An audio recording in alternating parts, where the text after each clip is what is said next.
ಮಿಮಿಕ್ರಿಗೆ ಬಂದ್ರು ಇನ್ನೇನು ಶುರು ಮಾಡಬೇಕಾಯ್ತು. ನಿಮ್ಮೆಲ್ಲರೂ ದೊಡ್ಡವ್ರು, ನಿಮ್ಮೆಲ್ಲ ಕಾಯಿಸೋದಕ್ಕೆ ನಂಗೆ ಮನಸ್ಸಿಲ್ಲ. ಅದಕ್ಕೆ ಅವ್ರು ಬಂದು ಜಾಯ್ನ್ ಆಗಿ ಶುರು ಮಾಡ್ತಾರೆ. ಅವರು ಅದಕ್ಕೂ ಮುಂಚೆ ಶ್ರೀನಿವಾಸ ಮೂರ್ತಿ ಸರ್ ನಮ್ಮ ಚಿತ್ರರಂಗದ ಹೆಮ್ಮೆಯವರು. ಹೆಚ್ಚು ಕಡಿಮೆ 50 ವರ್ಷದಿಂದ ಅವ್ರ ಕಾಂಟ್ರಿಬ್ಯೂಷನ್ನು ನಮ್ಮ ಚಿತ್ರರಂಗಕ್ಕಿದೆ.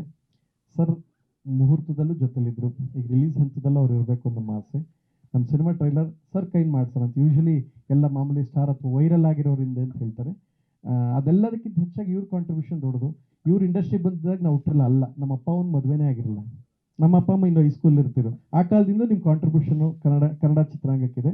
ಸೊ ಅದರಿಂದ ನಿಮ್ಮ ಹಾರೈಕೆ ಯಾವಾಗಲೂ ಇರಲಿ ಅಂತ ನಾನು ನಿಮ್ಮ ನಾಯಕತ್ವದಲ್ಲಿ ಆಗಬೇಕು ಅಂತ ಅವ್ರನ್ನ ಕರೆದೊಂದು ಅವ್ರ ಜೊತೆ ಮಾಡುವಂಥ ಒಂದು ಅವಕಾಶ ಆಗ್ತದೆ. ಸೊ ಶ್ರೀನಿವಾಸ ಮೂರ್ತಿ ಸರ್ ನೀವು ಬಂದು ಟ್ರೈಲರ್ ಲಾಂಚ್ ಅಂತ ಹೇಳಿ ಶುರು ಮಾಡಬೇಕು. ಗೋಪಿಯವರು ಆ್ಯಕ್ಚುಲಿ ಬರಬೇಕಾಯ್ತು, ಆನ್ ದ ವೇ ಇದ್ದಾರೆ. ಸೊ ಅವರೇ ಶುರು ಮಾಡೋ, ಬಟ್ ಒಂಚೂರು ಟ್ರಾಫಿಕಲ್ಲಿದ್ದಾರೆ. ಸಿದ್ದರಾಮಣ್ಣ ಮೋದಿ ಸುಪ್ರೀಂ ಕೋರ್ಟ್ ಜಡ್ಜಿಗೆ 0 ಟ್ರಾಫಿಕ್ ಇರುತ್ತೆ. ನನಗೆ ಮಿಮಿಕ್ರಿ ಗೋಪಿಗೆಲ್ಲ ಇರಲ್ವಲ್ಲಪ್ಪ, ಅದಕ್ಕೆ ಒಂಚೂರು ಲೇಟ್ ಆಗೋದೆ.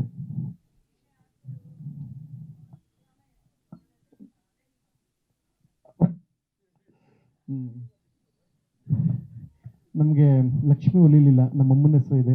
ಶಾರದೆನಾರು ಒಲಿಲಿ. ಈ ಶಾರದೆ ಒಲಿಬೇಕು ಅನ್ನೋ ಕಾರಣಕ್ಕೆ ಈ ಶಾರದೆ ಅಂದರೆ ಸರಸ್ವತಿ. ಈ ಶಾರದೆ ಸರಸ್ವತಿ ಆ ತಾಯಿ ಒಲಿಬೇಕು ಅಂತ ನಾವು ಕೇಳ್ಕೊಳ್ತೀವಿ. ಲಕ್ಷ್ಮಿ ಅಂತೂ ಒಲ್ದಿಲ್ಲ.